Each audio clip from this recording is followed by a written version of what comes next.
오늘 말씀은 예수님께서 십자가에 못 박히시는 장면입니다. 요한복음은요, 마태복음, 마가복음, 누가복음에 비해서 이 사건을 비교적 짧게 기록합니다. 아마 이 마태복음, 마가복음, 누가복음에 이미 기록되어 있는 사건과 겹치지 않도록 했던 것 같습니다. 예를 들자면 공관복음서에 기록된 구레네 사람 시몬이 예수님을 대신해서 십자가 지고 가는 장면도 요한복음에는 생략하고 있습니다. 그렇다고 해서 요한복음이 예수님의 십자가 사건을 그냥 간단하게 넘어가는 건 절대 아닙니다. 오히려 요한복음에는요, 다른 복음서에 없는 아주 중요한 예수님의 십자가의 사건을 우리에게 말씀해 주고 있습니다. 그것이 바로 17절입니다. 우리 17절 말씀 함께 읽겠습니다. 그들이 예수를 맡음에 예수께서 자기의 십자가를 지시고 헤골, 히브리 말로 골고다이라 하는 곳에 나가시니. 여러분, 다른 복음서에 없는 요한복음에 기록된 것이 뭐냐면 예수께서 자기의 십자가를 지시고 라는 부분이에요. 겉으로 볼 때는 유대인들이 고발해서 예수님께서 십자가 지시는 것 같습니다. 실제로 그랬죠. 또 빌라도가 사형 판결을 내렸기 때문에 예수님께서 십자가를 지시는 것 같습니다. 맞습니다. 그러나 사도 요한은 그렇게 기록하지 않습니다. 능동형으로 쓰고 있습니다.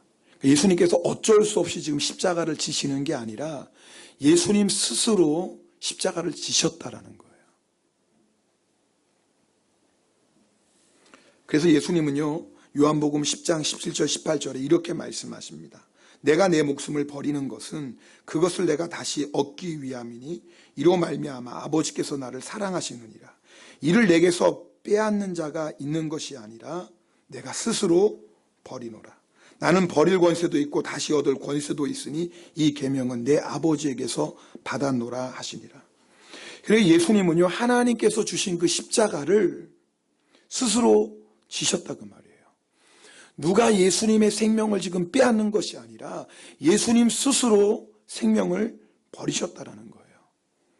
자, 왜 하나님께서는 예수님에게 십자가를 지라고 명령하셨고 또 예수님은 그 하나님의 명령에 순종해서 왜 스스로 당신의 목숨을 버리시고 자기 십자가를 지시고 나아가셨습니까? 우리를 구원하시기 위함입니다. 우리를 사랑하시기 때문입니다. 여러분, 오늘 우리가 나눌 말씀은 아마 여러분이 교회에 나와서 가장 많이 들으신 말씀일 겁니다. 예수님이 우리를 위해 십자가에 지셨다. 우리를 구원하시기 위해서 십자가 지셨다. 십자가에서 생명을 버리시기까지 우리를 사랑하셨다. 여러분, 오늘 이 말씀이 여러분 안에 그대로 믿어지는 은혜가 있기를 축복합니다. 근데 문제는 뭐냐면 이 하나님의 사랑을 우리가 좀처럼 믿지 못할 때가 있습니다. 예를 들자면 이런 때예요. 내가 간절히 원하는 것이 있는데 하나님이 그걸 허락해 주시지 않았어요. 그럴 때 우리들이 어떤 마음 드냐면 하나님 날 사랑하시지 않나? 반대로요, 내가 원치 않는 것, 절대 일어나지 말았어야 될 일인데 그런 나의 고난과 어려움이 올 때 또 하나님의 사랑을 의심합니다. 혹시 하나님 나 사랑하시지 않는 건가? 여러분, 우리의 수준에서 하나님의 사랑을 자꾸 판단하는 겁니다. 여러분, 우리가 원하는 거 다 준다고 사랑하는 게 아닙니다. 때로는 사랑하기 때문에 주시지 않습니다. 저희 집 아이들이 중학교 올라가면서부터 핸드폰을 사달라고 그렇게 부탁을 했습니다. 아빠, 나도 핸드폰 사주세요. 우리 친구들 다 핸드폰 있어요. 뭐 다 있겠습니까? 없는 친구도 있겠지만 아마 대부분 중학생들 되면 핸드폰을 갖는 모양입니다. 야, 네가 핸드폰이 뭐 필요 있어? 아, 친구들하고 전화할래요. 집 전화 있잖아. 처음에는 많이 반발했습니다. 네가 필요하다면 고등학교 올라가서 아르바이트해서 네가 해. 여러분, 제가 왜 우리 아이들에게 중학교 때 왜 핸드폰을 안 줬을까요? 만약에 우리 아이들이 그걸 보고 아빠는 나 사랑하지 않나 봐. 그럼 걔네들은 진짜 유치한 애들이에요. 아마 그렇게 생각하진 않았을 거예요, 우리 아이들이. 적어도. 내가 원하지만 아빠가 주지 않는 이유는 다 우리 위해서야 라고 우리 아이들이 아마 생각하고 있을 거예요. 네, 물론 아닐 수도 있습니다. 우리 아빠 노랭이야 뭐 이럴 수도 있겠지만 아마 저는 그렇게 생각할 거라고 믿습니다.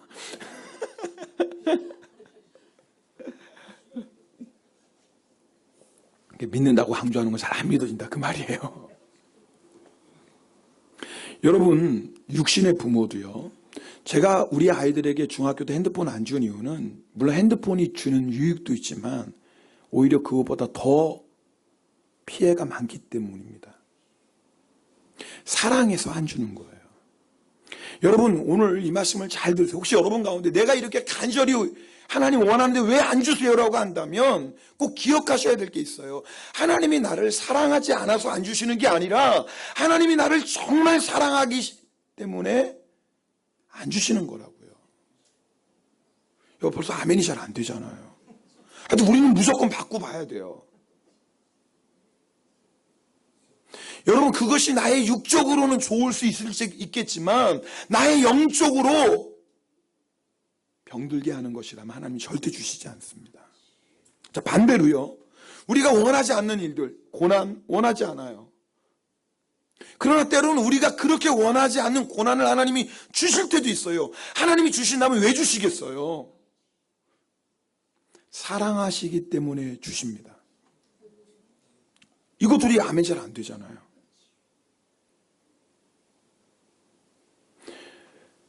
시편 기자는 이렇게 고백합니다. 시편 119편에 고난당하기 전에는 내가 그릇 행하였더니 이제는 주의 말씀을 지키나이다. 고난당한 것이 내게 유익이라 이로 말미암아 내가 주의 율례들을 배우게 되었나이다. 시편 기자가 고백하는 거예요. 고난당한 것이 내게 유익이라. 여러분, 우리가 만나는 고난이 정말 다 불필요한 것일까요? 그것이 나를 힘들게 한다고, 그것이 나를 아프게 한다고 다 불필요한 것일까요? 그렇지 않다라는 거예요. 그것이 우리에게 유익이 될 수 있습니다. 아니, 유익입니다. 하나님이 허락하신 것이라면 다 유익입니다. 그걸 어떻게 할 수 있어요? 내가 이렇게 원하는데 안 주시는 게 하나님의 사랑이라는 거 어떻게 할 수 있고, 내가 이렇게 원치 않는데도, 내가 이렇게 아픈데도 그것을 허락하시는 것이 하나님의 사랑인 줄 어떻게 합니까? 십자가예요. 십자가예요. 여러분, 오늘 교회 오셔서 십자가 다 보셨어요. 십자가 보시면서 무슨 생각하셨나요? 죄송합니다. 저는 가끔씩 십자가 볼 때마다 똑바로 돼 있나 봅니다. 이게 자꾸 이렇게 흔들려가지고. 그러나 여러분, 우리가 십자가 볼 때 어떤 마음으로 보시나요? 주님, 나를 위해 십자가 지셨구나. 아, 주님이 이렇게 나를 사랑하시는구나. 십자가 아니에요. 주님이 생명 버리시기까지 나를 사랑하시는구나. 하나님 우리를 얼마나 사랑하시냐면 독생자 예수 그리스도를 주시기까지 사랑하십니다. 여러분, 독생자를 주신 하나님께서, 그렇게 우리를 사랑하시는 하나님께서 우리에게 주시지 않는 것이라면 아까워서 안 주시겠어요? 사랑하시기 때문에 안 주시는 거예요. 독생자를 주시기까지 우리를 사랑하신 하나님이 우리에게 어떤 고난, 어떤 환난을 허락하셨다면 그것도 하나님의 사랑입니다. 여러분, 오늘 예수님의 십자가를 바라보시면서 하나님의 그 사랑을 확신하셔야 됩니다. 왜냐하면요, 하나님의 사랑을 확신하는 자만이 하나님의 놀라운 뜻, 하나님의 놀라운 계획, 하나님의 놀라운 섭리를 경험할 수 있기 때문에 그렇습니다. 자, 무슨 말이냐면요, 이미 하나님은 우리를 배구의 사랑으로, 그러니까 최고의 사랑으로 사랑하세요. 오늘 이 자리에 하나님의 사랑을 받지 않는 사람은 아무도 없습니다. 오늘 서로 인사했어요. 사랑합니다. 축복합니다. 여러분, 이 자리에 하나님의 사랑을 받지 않는 사람은 아무도 없어요. 증거가 뭔지 아세요? 오늘 이 자리에 나와서 예배드리고 있잖아요. 우연히 나온 사람 아무도 없다니까요. 오늘 여러분이 이 자리에 앉아서 예배드리는 것 자체는 하나님이 여러분을 너무나 사랑하는 의미예요. 근데 중요한 건 하나님이 100으로 사랑하시지만 하나님의 사랑을 100으로 받아들이는 사람이 있지만 어떤 사람은 50 정도로 받아들이는 사람이 있고 어떤 사람은 한 30 정도로 받아들이는 사람이 있고 어떤 사람은 하나님 나 사랑하시지 않을 거야 라고 생각하는 사람이 있어요. 하나님의 사랑에 대한 확신이 오늘 이 시간 예배드리는 사람마다 다 다른 거 아세요? 오늘 이 시간에 하나님 우리를 똑같이 사랑하시지만 그 하나님이 나를 사랑하신다는 확신은 다 달라요. 다 다릅니다. 이 시간 예배. 그리고 하나님의 역사는 여러분이 얼마만큼 확신하냐에 따라서 달라요. 예를 하나 들겠습니다. 하나님께서 애굽 땅에 종살이였던 이스라엘 백성을 인도해 내십니다. 가나안 땅을 약속하셨기 때문에요. 자, 광야를 지나서 이제 가나안 땅 입구에서 12명의 정탐꾼을 보냅니다. 그런데요, 40일 동안 똑같은 땅을 보고 온 12명의 정탐꾼의 보고가 전혀 다른 거예요. 2대 10으로 나눠지는 거예요. 10명의 정탐꾼이 이렇게 보고합니다. 이스라엘 자손 앞에서 그 정탐한 땅을 악평이에요. 자, 총평이 뭐냐면 악평이에요. 그러면서 이렇게 말합니다. 그 땅은 거주민을 삼키는 땅이요, 거기에서 본 백성은 신장이 장대한 자들이며 거기서 네피림 후손인 아낙 자손인 거인들을 보았나니 우리는 스스로 보기에도 메뚜기 같으니 그들이 보기에도 그와 같았을 것이에요. 두 가지예요. 그 땅을 악평했어요. 그리고 그들이 보기에 우리는 메뚜기입니다 라고 했어요. 근데 두 명의 보고는 전혀 달랐어요. 여호수아와 갈렙의 보고입니다. 이스라엘 자손의 온 회중에게 말하여 이르되 우리가 두루 다니며 정탐한 땅은 심히 아름다운 땅. 이상하잖아요. 아니 12명이 똑같은 땅을 봤어요. 40일 동안. 그런데 10명은 그 땅을 악평했는데 여호수아와 갈렙은 심히 아름다운 땅이래요. 다른 거 본 거 아니에요. 똑같은 것을 봤어요. 이렇게 고백합니다. 계속 여호와께서 우리를 기뻐하시면 우리를 그 땅으로 인도하여 들이시고 그 땅을 우리에게 주시리라. 아니 10명의 정탐꾼은 그 땅은 사람을 삼키는 땅이라고 그랬어요. 그 땅 다 죽는다 그 말이 그 땅 가면. 근데 이 사람은 뭐라고 해요? 그 땅을 우리에게 주시리라. 다만 여호와를 거역하지 말라. 또 그 땅 백성을 두려워하지 말라. 그들은 우리의 먹이라. 아니 10명의 정탐꾼은 뭐라고 얘기하냐면 그들이 보기에 우리는 메뚜기다. 우리가 메뚜기예요. 근데 여호수아 갈렙은 뭐라고 보고합니까? 그들은 우리의 먹이라.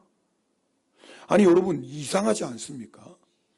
아니 어떻게 똑같은 땅을 봤는데요 10명은 그 땅을 악평하고 그리고 그들이 보기에 우리는 메뚜기라고 하는데 어떻게 여호수아 갈렙은 그 땅을 심히 아름다운 땅이라고 하고 뿐만 아니라 그들은 우리의 먹이다 라고 얘기합니까?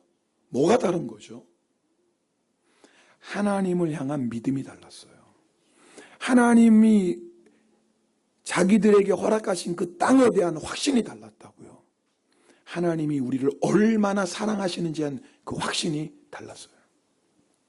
그리고 여러분 아시는 것처럼요. 그 10명의 정탐꾼의 보고를 받아든 이스라엘 백성은 가나안 땅에 아무도 못 들어갑니다. 여호수아와 갈렙만 들어갑니다. 제가 물어볼게요. 자, 그럼 가나안 땅에 들어간 여호수아 갈렙을 하나님이 특별히 사랑하셨고 나머지 사람들 하나님이 사랑하시지 않은 거예요? 자, 여호수아와 갈렙에게만 가나안 땅을 약속하셨고 나머지 사람들에게는 가나안 땅 약속 안 하신 건가요? 아니에요. 하나님이 그들을 애굽에서 다 구원해 내신 것은 그들을 다 사랑하신 거예요. 하나님이 그들을 애굽 땅에서 다 인도해 내신 것은 그들 모두에게 가나안 땅을 약속하신 거예요. 그런데 왜 두 사람만 들어가고 나머지는 못 들어갔어요? 하나님에 대한 약속의 말씀에 대한 확신이 달랐던 거예요. 믿음이 달랐던 거예요. 하나님의 사랑에 대한 확신이 달랐던 거예요. 여러분 오늘도 똑같습니다. 이미 하나님은 우리를 사랑하세요. 이미 하나님께서 성경에 이르된 모든 약속 우리에게 다 주셨어요. 근데 여러분이 그 약속을 얼마만큼 신뢰하느냐? 그리고 여러분이 얼마나 하나님의 사랑에 대해서 확신하느냐에 따라서 하나님의 역사도 다 달라요. 그래서 오늘 예배드리는 여러분 똑같은 시간에 똑같은 찬양을 드리고 똑같은 말씀을 듣지만 여러분의 삶의 역사가 사람마다 다 다른 이유는 하나님을 향한 확신이 다르고 하나님의 사랑에 대한 확신이 다르기 때문에 그래요. 혹시 여러분 가운데 하나님의 사랑에 대한 분명한 확신이 없다면 오늘 십자가 바라보셔야 돼요. 십자가 보시면 하나님의 사랑을 우리가 어떻게 부인하겠습니까? 때로는요 우리가 범죄로 인하여서 하나님의 사랑을 자꾸 의심하게 됩니다. 로마서 5장 8절에 우리가 아직 죄인 되었을 때 그리스도께서 우리를 위하여 죽으심으로 하나님께서 우리에 대한 자기의 사랑을 확증하셨다 그랬어요. 자, 예수님이 언제 죽으셨어요? 우리가 죄인 되었을 때. 그 말이 뭐예요? 죄인인 우리를 사랑하셨다라는 거예요. 근데 우리가 죄지면 마귀는 어떻게 우리를 미혹합니까? 하나님 너는 사랑하시지 않아. 여러분, 마귀는 반드시 그렇게 정죄합니다. 하여튼 마귀가 하는 일, 우리로 하여금 어떻게 해서 미혹해서 죄짓게 하고, 죄를 짓고 나면 그다음부터 이제 정죄합니다. 봐, 너 죄 졌잖아. 하나님, 너 이렇게 죄 짓는 너를 사랑할 것 같아. 여러분, 우리가 그 정죄를 받아들이면 어떤 마음이 듭니까? 맞아. 하나님이 나 같은 사람은 사랑하시지 않을 거야. 나 같은 죄인 사랑하시지 않을 거야. 맞아, 나는 사랑받을 자격이 없어. 여러분이 그런 마귀의 참소를 그대로 받아들이면 어떤 문제가 생긴 줄 알아요? 죄에 대한 저항력이 사라집니다. 여러분, 자기를 정죄하는 사람은요, 죄에 대한 저항력이 없습니다. 무슨 말이냐면, 맞아, 난 죄인인데, 어차피 난 더러운데, 죄와 싸우질 않아요. 여러분, 더러운 옷을 입고 있는 사람이 더러운 거 피하겠습니까? 똑같은 원리예요. 여러분, 만약에 우리가 죄를 져서 하나님 우리를 사랑하시지 않을 것 같다고 그러면 예수님 십자가에 죽지도 않으셨어요. 여러분, 우리가 예수님 모를 때 지었던 죄만 있습니까? 여러분, 예수님 믿고 나서 우리가 또 죄는 또 얼마나 많이 졌어요. 안 그런 표정으로 짓고 계시지만 사실 그렇잖아요. 지난 일주일 동안 우리가 주님 앞에 얼마나 많은 부끄러운 죄를 졌나요? 그게 정상이라는 게 아니라 그게 우리의 연약함이다, 그 말이에요. 여러분, 주님이 그걸 아셨어요? 모르셨어요? 알고 계시다고요. 알고 계심에도 우리를 택하시고 우리를 위해 십자가에 죽으신 이유는 뭐예요? 그럼에도 불구하고 사랑하시겠다라는 거예요. 여러분, 자녀 낳을 때 여러분이 낳는 자녀가 다 착하고 엄마 아빠 말씀 잘 듣고 공부도 열심히 하고 다 그런 자식 되길 원하죠? 아니, 낳기 전에는 원하잖아요. 낳고 난 다음에 사정이 달라지지만 낳기 전에는 다 내 자식은 그러길 원하죠?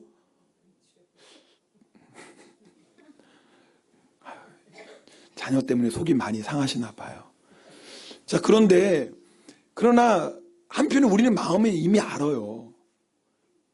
자녀가 부모 말 안 듣고, 때로는 부모 말 말대꾸하고, 때로는 부모 속썩이고, 때로는 날 왜 낳았어요? 누가 나 달라고 했어요? 그럴 걸 알아요, 몰라요? 모르세요? 다 아시죠? 알잖아. 왜 우리도 그랬잖아요, 부모님한테. 안 그런 표정 하시지 마세요. 목사님, 저는 굉장히 효자였습니다. 그 사람은 굉장히 심각한 수준이에요. 그래도 겉으로는 네 그랬지만 마음속으로 진정으로 순종하고 기쁨으로 부모의 말에 다 따르셨어요? 여러분, 자녀가 그럴 걸 우리는 알아요. 알면서도 뭐예요? 그래도 낳는 거. 왜요? 사랑하니까. 사랑하니까. 여러분, 오늘 제가 드리는 말씀은 죄를 져도 된다는 말씀 절대 아니에요. 오해하지 마세요. 제가 드리는 말씀은 그 죄가 십자가에서 우리를 위해 죽으신 예수 그리스도의 사랑을 무효화할 수 없다, 그 말이에요. 그 죄가 우리를 향한 하나님의 사랑을 끊을 수 없다, 그 말이에요. 여러분, 이 하나님에 대한 사랑의 확신이 있는 사람이 죄와 싸우는 거예요. 하나님이 나를 사랑하시다는 믿음의 확신이 있는 사람, 내가 부끄럽고 연약하지만 또 주님 앞에 나와서 십자가 앞에 무릎 꿇고 예수님 앞에 회개하며 기도할 때 주의 보혈이 우리의 죄를 정결케 해주신다는 확신이 있는 사람이 죄와 싸운다고요. 이 사랑에 있는 확신이 있는 사람이 죄를 이겨요. 오늘 주시는 말씀의 첫 번째 중요한 메시지입니다. 하나님의 사랑. 여러분, 이 확신 회복하셔야 돼요. 여러분, 이렇게 기도하지 마세요. 하나님 저를 사랑해 주세요. 그런 기도하지 마세요. 이미 하나님은요, 최고의 사랑 우리를 사랑해 주세요. 우리가 드릴 기도는 하나님의 사랑을 확신할 수 있게 해주세요. 하나님이 나를 사랑하시는 그 사랑이 흔들리지 않고 의심하지 않게 이렇게 기도하셔야 되는 거예요. 여러분이 오늘 이 시간에 하나님의 사랑에 대한 확신이 분명히 선다면 여러분, 무엇이 두렵고 무엇이 걱정이겠어요? 하나님 나를 사랑하시는데. 오늘 예배 가운데 이 확신이 회복되시길 축복합니다. 오늘 말씀이 우리에게 주신 또 하나 중요한 메시지가 있습니다. 여러분, 예수님의 십자가가 어디에 세워졌어요? 네, 갈보리. 여러분 뭐 눈치 빠르세요. 갈보리예요. 눈치가 아니지, 이건. 그렇지. 근데 오늘 성경에 보면 뭐예요? 예수님 십자가 해골 위에 세워졌다. 해골. 근데 이 해골이 히브리 말로 골고다. 그리고요, 이 해골이란 말이 라틴어는 칼바리아예요. 칼바리아. 이 칼바리아를 영어로 한 게 뭐예요? 갈보리. 그래서 우리가 흔히 제일 많이 쓰는 게 뭐예요? 갈보리란 표현 쓰죠. 다 해골이란 뜻이에요. 히브리 말로는 골고다. 원래 오늘 설교 제목은요, 해골 위에 십자가 섰으니. 근데 좀 너무 제목이 원색적이잖아요. 그래가지고 우리들이 가장 보편적으로 알고 있는 갈보리라고 했어요. 의미는 똑같아요. 해골이에요. 여러분, 그 지형이 해골이라고 유리한 데는 두 가지 큰 이유가 있다고 해요. 첫 번째는 거기서 많은 사람이 죽었기 때문에 해골이라는 이름도 붙여줬고, 또 한 의견은 그곳의 모형, 지형이 해골 모양이라고 해서 해골이라는 이름이 붙여져요. 뭐 첫 번째, 두 번째 뭐건 상관없어요. 근데 중요한 건 뭐냐면 해골 위에 예수님이 십자가가 세워졌다는 거예요. 여러분, 해골이 상징하는 게 뭐예요? 죽음이죠. 여러분, 지금 우리가 다 이렇게 예쁘고 젊고 건강한 것 같아도 마지막은 뭔 줄 아세요? 다 해골입니다. 오늘 제가 이렇게 믿음의 눈으로 여러분 딱 보면 다 여러분이 뭘로 보여요? 해골 바가지는 아닙니다. 근데 100년 뒤에 여러분 이 자리 보면은 다 해골이에요. 뭐 지금 아무리 이쁘게 이렇게 바르고 막 이렇게 또 다 해골이에요. 해골 위에 다 한 거예요. 맞아요, 틀려요? 맞아요. 여러분, 이 세상에 아무리 권세가 있어도요, 마지막은 뭔지 아세요? 해골이에요. 아무리 재력이 있어도요, 마지막은 해골이에요. 이 세상에서 아무리 착한 일 많이 하고 성실하게 살아도요, 마지막은 뭔지 아세요? 해골이에요.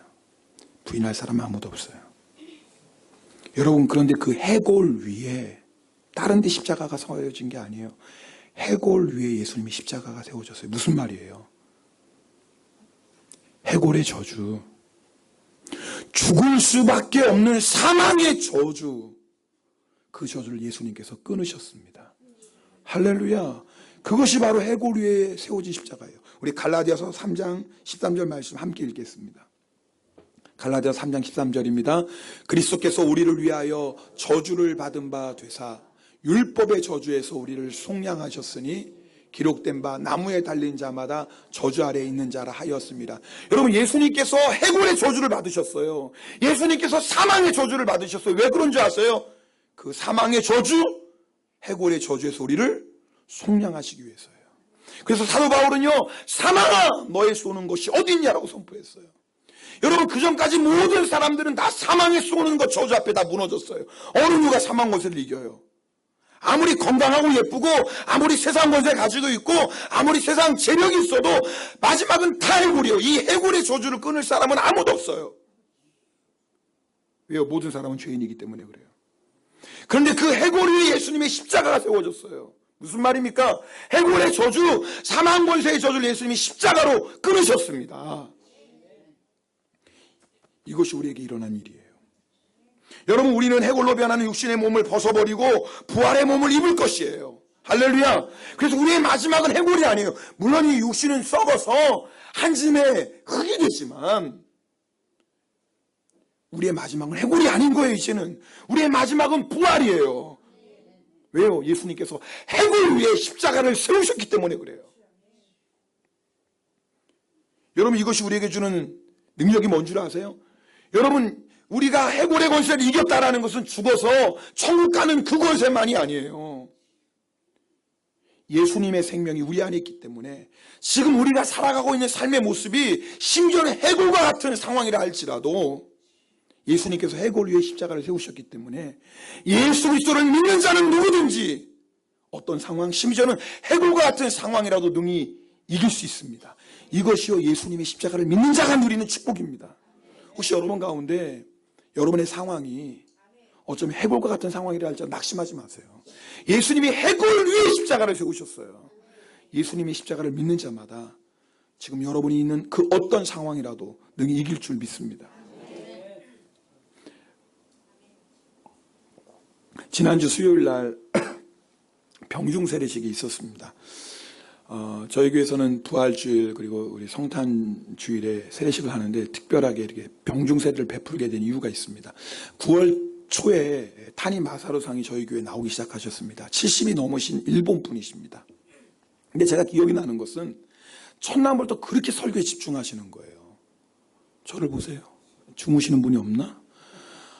여러분, 대부분요, 자기가 정말 고난 가운데 너무나 갈급한 마음으로 스스로 교회 나오신 분 아닌 분들은 처음에 교회에 오셨을 때 설교 말씀이 사실 뭘지도 잘 모르고요, 들리지도 않고요. 설교 말씀에 집중하는 게 쉬운 일이 아닙니다. 또 12시는 제가 일본말로 설교하잖아요. 우리 아이들이 제 설교를, 제 일본어를 치바 영광교회용 일본어라고 얘기합니다. 우리 성도님들은 다 알아듣지만 다른 사람 잘 못 알아듣는 설교. 근데 그 설교를 들으시는데 그렇게 집중해서 듣는 거예요. 그게 정말 인상적이었어요. 저희가 9월 말에 우리 새가족 교육 있다는 걸 광고했어요. 그리고 성탄주일에 세례 받으실 분들 신청하십시오 광고했습니다. 근데 이 탄이상이 자기도 세례 받고 싶다고 말씀하신 거예요. 여러분, 저희 교회 이제 일본인들은 1:1 양육을 합니다. 아마 이제 한국 분들도 내년에는 저희가 이제 1:1 양육을 하려고 지금 기도하며 준비 중인데 모르겠어요. 좀 더 늦춰질지. 하여튼 일본 분들은 지금 1:1로 양육을 하고 있어요. 첫 시간에 예수님의 복음을 전하고 예수님 영접하는 겁니다. 근데 탄이상이 그 첫 시간에 정말 마음의 문을 열고 예수님을 영접하셨어요. 그래 보고하는 사이다 목사님도 저도 너무 기뻤죠. 그럼 성탄 주일에 세례 베풀면 되겠구나. 그런데 이 탄이상이 갑자기 병원에 입원하셨다는 소식을 들었습니다. 이분이 몇 년 전에 간암 수술을 받으셨습니다. 또 그전에는 또 장암 수술을 받으셨고, 그리고 계속 항암 치료를 받고 있는 중이셨습니다. 상황이 갑자기 악화된 거예요. 병원에 입원하셨는데 뭐 하루가 다르게 상황이 안 좋아지시는 겁니다. 의식을 갑자기 왔다 갔다 하기도 하고. 그래서 안 되겠다 해서 병원에서 세례받기를 받으면 좋겠습니다라는 그런 이야기를 듣고 저희가 이제 병원에 수요 예배 끝나고 세례를 베풀게 갔습니다. 감사한 게 그 전날까지 상태가 너무 안 좋고 정신이 왔다 갔다 하셨는데 수요일 날은 상태도 갑자기 호전되고 정신이 또렷하신 거예요. 평상시와 똑같이. 이미 예수님을 주님으로 영접하고 고백하셨지만 세례 베풀기 전에 제가 요한복음 11장 25절 말씀을 가지고 다시 한번 간단하게 복음을 전했습니다. 탄이상이 복음을 듣고 믿음을 고백하시면서 눈물을 흘리시는 거예요. 여러분 아세요? 남자들은 나이가 먹을수록 눈물이 사라지는 거. 잘 모르시는구나. 여자들은 나이가 드실수록 눈물이 많아지는데요. 남자들은 나이가 먹을수록 눈물을 흘리지 않습니다. 좀처럼. 또 70이 넘으신 분이라는 건요, 웬만한 일에는 눈물을 흘리시는 분들이 아닙니다. 근데 이분이 그냥 복음을 듣는데 우시는 거예요.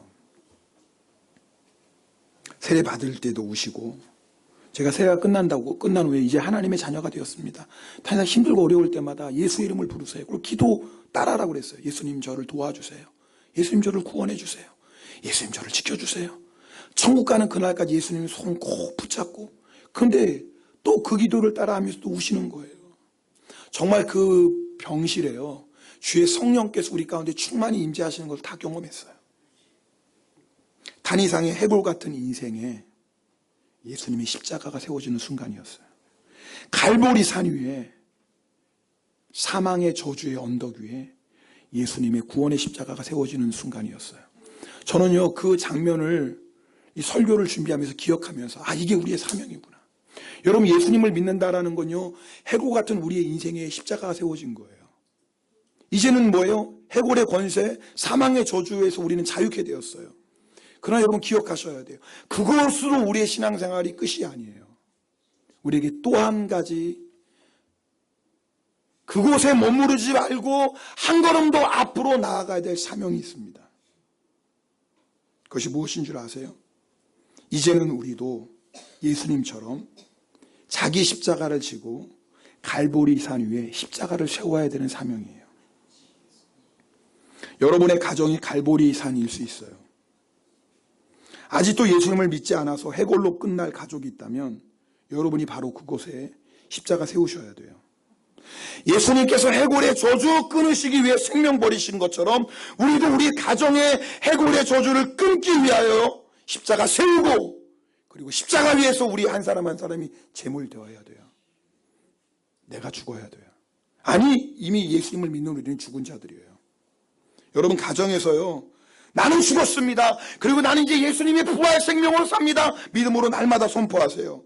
여러분이 믿음으로 선포하면요, 나의 죽음이 믿어지고요, 나의 죽음이 실제가 되고요, 그럼 나를 통해서 예수님의 부활 생명이 우리 가족들에게 흘러가게 됩니다. 그러므로 말미암아 해골의 저주 끊어지고 사망의 저주 끊어지고 구원받는 줄 믿습니다. 그게 우리의 사명이에요. 여러분 주위를 둘러보세요. 우리가 살고 있는 일본 땅은요, 말 그대로 갈보리산입니다. 영적으로 해골입니다. 우리가 만나는 일본인들 1000명 중에 999명은 예수님 모르는 사람들입니다. 하나님께서 이 땅에 왜 보내셨어요? 어떤 분들 일본 선교가 힘들다고 말씀하는 분들이 있습니다. 어떤 면에서 맞는 말이에요. 그러나 저는 믿습니다. 일본의 영적 상태가 아무리 해골 같다 할지라도, 이곳이 아무리 견고한 갈보리 산이라 할지라도, 이곳에 예수 그리스도의 십자가가 세워지면 이 땅에 놀라운 부흥의 역사가 일어날 줄 믿습니다. 우리 믿음 아닙니까? 그럼 우리가 해야 될 일이 뭐예요? 여러분 주위 다 해골이에요. 영적으로 보세요. 그 사람이 아무리 부자고 아무리 여러분 그 사람이 세상 권세를 가지고 있어도 결국은 해골이라니까요. 우리가 해야 될 일이 뭐겠어요? 그 갈보리산 위에 십자가 세우는 것이에요. 예수님은 우리에게 땅끝까지 이르러 예수님의 증인되라고 말씀하십니다. 사도행전 1장 8절 말씀 우리 함께 읽겠습니다. 오직 성령이 너희에게 임하시며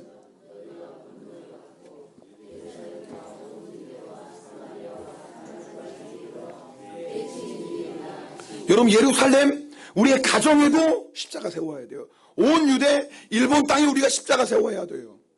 사마리아 사람들에게 소외되고 버림받고 멸시받는 그곳에서도 우리가 예수님이 십자가 세워야 돼요. 동시에 뭐예요? 땅끝까지 가서 십자가 세워야 돼요. 그래서 내일 15명 네팔 땅 향해 나갑니다. 여러분 힌두교가 사로잡고 있는 그 네팔 땅에 수많은 영혼들을 해골로 만들어가고 있는 그 땅 위에 예수님이 십자가 세우려고 합니다. 여러분 우리 단기선교팀 소망의 집 사역합니다. 여러분 아시는 것처럼 지금 네팔 땅은요, 교회와 선교사님들이 가장 어려운 시기를 보내고 있습니다. 작년에 만들었던 종교 개정법이 8월 달에 시행되면서요, 공식적으로 전도 활동이 다 위법이 되어버렸고 미성년자들에게는 개종 자체가 불법이 되어버렸습니다. 그런 상황이 되었습니다. 그래서 소망의 집에서요, 지금 원래 400명이던 우리 아이들이 200명으로 총무가 그렇게 다 보내버린 거예요. 연고지가 하다못해 할머니, 뭐 삼촌, 이모가 있는, 하여튼 조금이라도 친척이 있는 연고지가 있는 아이들은 다 돌려보내고 진짜 오갈 데 없는 고아들만 거기 있습니다.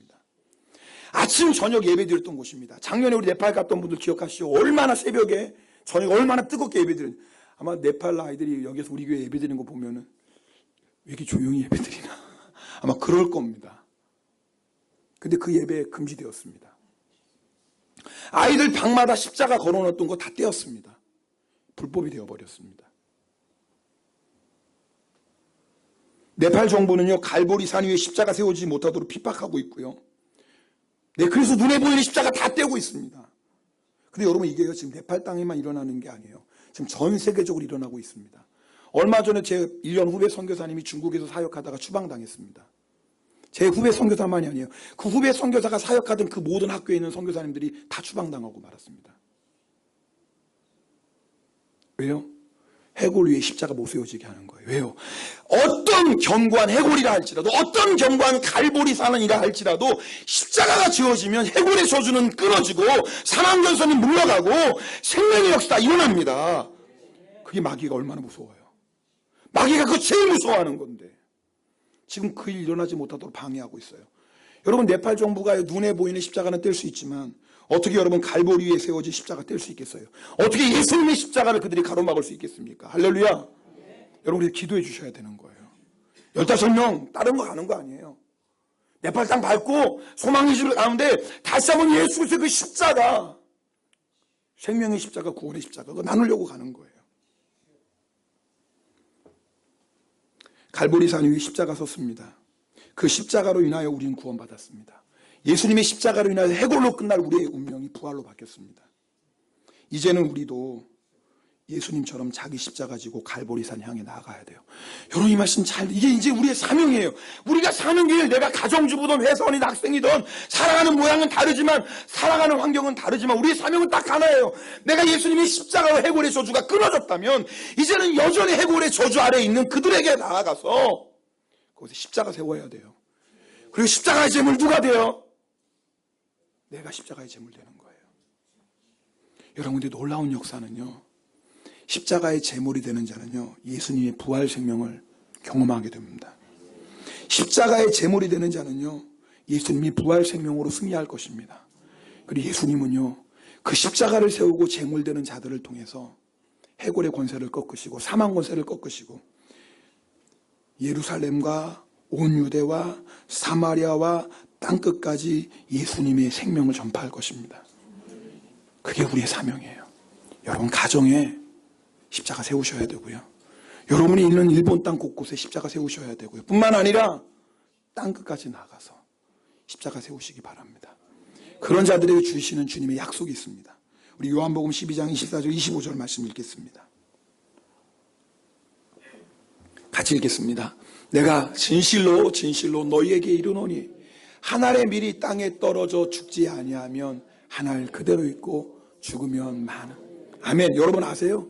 우리 십자가 세우고 그곳에서 제물되면 우리를 통해서 많은 열매를 맺습니다. 그럼 우리는 끝나나요? 아니요. 그 다음 말씀이 읽겠습니다. 자기의 생명을 사랑하는 자는 잃어버릴 것이요 이 세상에서 자기의 생명을 미워하는 자는 영생하도록 보존한. 할렐루야. 여러분 결국 우리의 삶은 두 가지예요. 여러분의 목숨을 주님을 위해 기꺼이 버리는 자, 나의 생명을 십자가에 내어놓는 자는 반드시 삽니다. 영원토록 보존됩니다. 그러나 내 육신의 생명 아깝다고 자기 생명을 사랑하는 자는요, 다 잃어버리게 될 것이에요. 우리 오늘 결단하며 찬송 부르겠습니다. 주님 다시 오실 때까지. 저는 이 찬송이 그냥 설교 끝나고 마무리하는 찬송이 아니라 오늘 설교 들으셨잖아요. 그럼 이 들은 말씀에 따라 결단하는 찬송 되길 원합니다. 주님 오실 때까지, 주님 내가 십자가 지고 끝까지 이 길을 가겠습니다. 우리 정말 결단하는 마음으로 우리 이 찬송 들으시고 기도하겠습니다.